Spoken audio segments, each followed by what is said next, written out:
कांगड़ा जिला में पुलिस विभाग द्वारा नशे के खिलाफ विशेष अभियान चलाया जा रहा है। इसी कड़ी में नूरपुर की ज्वाली में पुलिस अधीक्षक कुलभूषण वर्मा की अध्यक्षता में नशा निवारण समिति की बैठक आयोजित की गई। इस दौरान नूरपुर क्षेत्र में नशे पर नकेल कसने के लिए 22 नशा निवारण समितियों का गठन किया गया।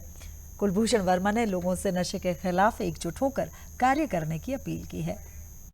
हमारा यूथ इस चीज से बचे, हमारा यहाँ का स्थानीय जनता नशे के प्रति जागरूक रहे कि हमारे बच्चे इस तरफ ना जाएं।